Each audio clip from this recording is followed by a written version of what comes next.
Messieurs les délégués, mes chers amis, bonjour. J'ai un avantage sur vous tous. Quand ce matin, j'ai vu l'émotion qui vous a gagné. Il se trouve, en ce qui me concerne, ça fait 4 mois que j'étais informé, donc j'ai dépassé un peu cette émotion. L'Algérie s'apprête à célébrer le 50e anniversaire de notre indépendance. Cette indépendance, comme l'a si bien dit le premier président de l'Assemblée nationale populaire, Farhat Abbas, Allah yarhamou. Il est donc opportun pour chacun d'entre nous de faire le bilan politique, économique, social et culturel de cette indépendance.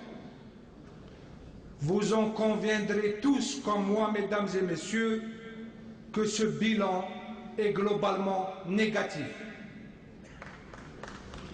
La secte politique Ben Bella Boumediene, qui a pris le pouvoir après un coup d'État militaire en 1962, fomenté contre le GPRA, continue à ce jour à gérer le pays par des successions de coups d'État, d'assassinats politiques, d'emprisonnement d'opposants et le pillage des ressources du pays qui a commencé malheureusement par le vol du trésor du FLN en 1964. 2 ans après l'indépendance, un dirigeant n'ayant jamais combattu dans les maquis décide de faire une prolongation de la guerre en engageant la Kabylie dans une aventure qui nous a coûté 420 morts après avoir éliminé des crimes Belkacem et tant d'autres qui avaient manifesté leur disponibilité. Dois-je rappeler que tous ces morts sont dans leur écrasante majorité d'authentiques maquisards de la Oulia 3. Ben Bella a terminé la sale besogne que l'armée française n'a pas pu faire. Ces 420 morts et ce bain de sang entre Ben Bella et Ait Ahmed n'ont pas empêché l'un et l'autre de se retrouver à Londres en 1985 pour sceller une amitié sous les dollars donnés à l'époque par Saddam Hussein.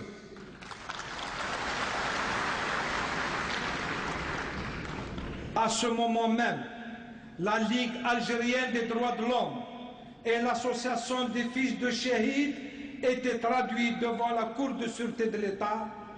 C'est sur notre dos qu'a été scellée l'Alliance de Londres à notre insu. Mes chers amis, nous avons le droit et le devoir de dire la vérité, toute la vérité. Le silence et complicité dans le malheur qui s'abat sur l'Algérie. Ben Bella comme Ait Ahmed ont toujours monnayé jusqu'à ce jour des combats qu'ils n'ont jamais initiés. Rappelez-vous mes chers amis, la campagne médiatique faite par la France qui attribue le vol de la banque d'Oran à Ben Bella. Tout le monde sait maintenant que la seule participation de Ben Bella à cet événement est d'avoir donné les militants de l'OS à la police française. Monsieur le Président, mes chers amis, ces dernières 50 années de l'histoire de notre pays ont été malheureusement jalonnées par la liquidation d'authentiques patriotes. Il est temps d'exiger la vérité sur les assassinats des colonels Chabani, Khmisti, Kheder, Karim Belkacem et tant d'autres. Comme nous devons exiger la vérité sur toutes les liquidations qu'a connues notre lutte de libération nationale. Les assassinats de Abban, L'Amouri, Lotfi, etc. Quand ces vérités historiques seront connues par les Algériens, vous constaterez que c'est parce que les mains meurtrières de Bossouf et de Boumediene n'ont pas été dénoncées à temps que des délinquants et des escrocs confisquent nos voix dans des élections truquées et que les médias publics désinforment exactement comme le faisait la presse coloniale. Oui, mes chers amis, nous devons dire la vérité sur notre histoire, sans haine, mais sans concession. Le mensonge d'hier est le tombeau d'aujourd'hui. Le mensonge d'hier est le tombeau d'aujourd'hui. Permettez-moi, mes chers amis, de rendre un hommage particulier à mon ami Saïd, qui a été le précurseur à dévoiler certaines de ces vérités dans son livre « Amérouche, une vie, deux morts et un testament ». C'est après la publication de ce livre que les langues se sont déliées et que la vérité sur la séquestration des corps d'Amérouche et de l'Hawass a éclaté après l'aveu de ceux-là même qui ont reçu l'ordre de Boumediene pour déterrer leurs dépouilles de Boussaada en 1962 et les enterrer clandestinement à l'Alia, les déterrer à nouveau en 1965 et les emprisonner à l'état-major de la gendarmerie nationale. C'est pour cela que je demande à mon ami Saïd Saadi d'intituler son livre dans la prochaine édition Amérouche, une vie, trois morts et un testament. Vous avez lu comme moi toutes les attaques dont était l'objet Saïd Saadi après l'apparition de son livre. Son seul crime est d'avoir honoré la mémoire et le testament de ces deux héros. Une presse immonde dans Chorokh, Nahar, la débauche de Kabylie, qui ont été mis en branle contre Saïd Saadi, son père, son fils et toute sa famille, et au même moment, Bouteflika qui était au pouvoir depuis 1962 à nos jours, excepté sa traversée du désert aux Émirats arabes. Je rêve de traverser ce désert. Excepté sa traversée du désert aux Émirats arabes, a débaptisé des universités portant les noms de Farhad Abbas et de Malik El-Gaïd.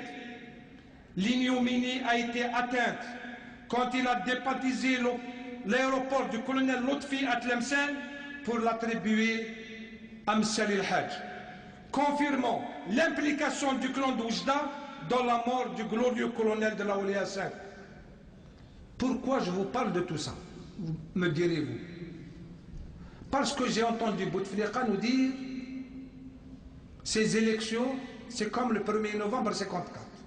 Premièrement, il parle de ceux qu'il ne connaît pas, parce qu'il n'a pas fait le 1er novembre 54. Deuxièmement, Yassi Bouteflika, أما ترجعناش ل 54 خلاص حررنا البلاد. لا تحب ترجع انت ل 54 pour refaire une guerre que tu n'as pas commise. Il paraîtrait qu'il était grand militant au Mali et vous pouvez confirmer les grandes batailles qu'il y a eu au Mali pour sauvegarder l'Algérie. Pourquoi je vous parle de tout ça? C'est pour vous dire que ces responsables qui se sont maintenus au pouvoir depuis 50 ans sont animés par une culture innée d'assassinat, de vol et de trafic des élections, et ce n'est pas aux prochaines élections législatives que l'Algérie pourra retrouver une stabilité sur le plan national, une crédibilité sur le plan international. Cette crédibilité, mes chers amis, est largement entachée, pour ne dire elle est malheureusement inexistante sur la scène internationale. Mes chers amis, j'ai lu la lettre que M. Aïd Ahmed a envoyée à son conseil national où il exige la participation du FFS aux prochaines élections législatives. Dans cette missive, il donne toutes les raisons pour disqualifier ce scrutin et exiger en fin de compte de son Conseil national d'aller aux élections. Il exige la primauté du civil sur le militaire tel que défini par le Congrès de la Soumam. Oublions que ce même Congrès de la Soumam a exigé la primauté de l'intérieur sur l'extérieur. Si cela a été une surprise pour beaucoup, pour ma part, il y a plusieurs mois que je savais que M. Ahmed allait donner cet ordre. Le jour où il a signé devant notaire à El Biar la vente de sa résidence au prix de 58 milliards de centimes. Je savais qu'un accord venait d'être conclu avec le pouvoir, il reste juste à déterminer par quel canal il a fait sortir cet argent vers la Suisse. Pour certains responsables de cette génération, les sommes faramineuses, sonnantes et trébuchantes ont toujours eu raison de leurs convictions politiques. C'est Ben Bella en personne qui me disait à moi, Nordin Washbih Ahmed Dialko, plus je lui donne de l'argent, plus il me critique. Vous comprendrez aisément les raisons des attaques qu'il porte contre le pouvoir algérien pour justifier un rôle d'exilé de luxe. Ne pas parler de ces dérives, les taire, c'est prendre le risque de voir un homme qui a choisi l'exil d'insulter celles et ceux qui se battent au péril de leur vie sur le terrain. J'étais de ceux qui ont défendu à l'Assemblée Ahmed quand il fallait le défendre. Mais quand Ahmed, au moment où les militants du RCD, les citoyens, sortaient dans la rue à Chamanœuvre et qu'Ahmed fait une déclaration en disant « Ces gens qui sont à Chamanœuvre font du jogging », il est vrai que lui fait de la résistance sur le lac Le Mans. Certains, et vous en connaissez certainement, avaient le droit de cuissage, Aïd Ahmed s'est donné le droit de maquage. J'insiste sur l'effet de cet homme, car c'est lui qui a le plus fait de mal au courant démocratique.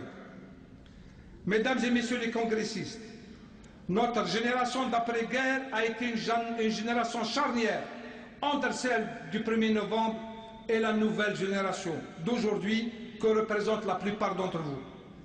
Nous avons essayé, tant bien que mal, de maintenir les valeurs de novembre et de la Soumam héritées de nos parents. Nous avons connu les intimidations, les licenciements arbitraires pour des raisons politiques, les emprisonnements, mais nous n'avons jamais cédé sous la pression. Et nous avons maintenu ces valeurs pour vous les transmettre aujourd'hui.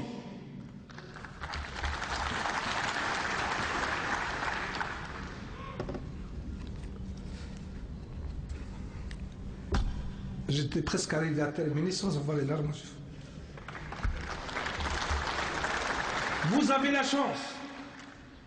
la chance d'hériter d'un parcours qui va vous honorer et d'un parti qui a porté le projet démocratique. Notre parti a été à l'avant-garde de toutes les luttes pour la culture et la démocratie. Vous allez hériter d'un parti qui a initié tous les grands chantiers de ces 20 dernières années. Mon ami Saïd Saadi en a parlé. Assurez et revendiquez votre héritage. Assurez et revendiquez votre héritage. L'identité nationale, c'est nous. Les droits de l'homme, c'est nous. L'économie de marché, c'est nous. Les droits de la femme, c'est nous. La laïcité, c'est nous. La résistance pour une Algérie démocratique et sociale, c'est aussi nous. La régionalisation, c'est nous. Et j'en oublie des meilleurs. Voilà, mes chers amis, les quelques valeurs que je vous demande non seulement de porter, mais de promouvoir. Car c'est pour ces valeurs que nous avons milité et que certains d'entre nous sont morts. Je voudrais rendre hommage à mes frères Rachid Tikziri, Mustafa Bacha, Salah Boukrif, Jafar Ouhioun, Mzian Mohamed, Rabah Chaban, Fatsa Chiban, Saadi El Abou, Madame El Hadj et beaucoup d'autres, et tous les autres dont nous mesurons aujourd'hui leur absence. Gloire à nos martyrs, vive le RCD, vive l'Algérie libre et démocratique, et merci.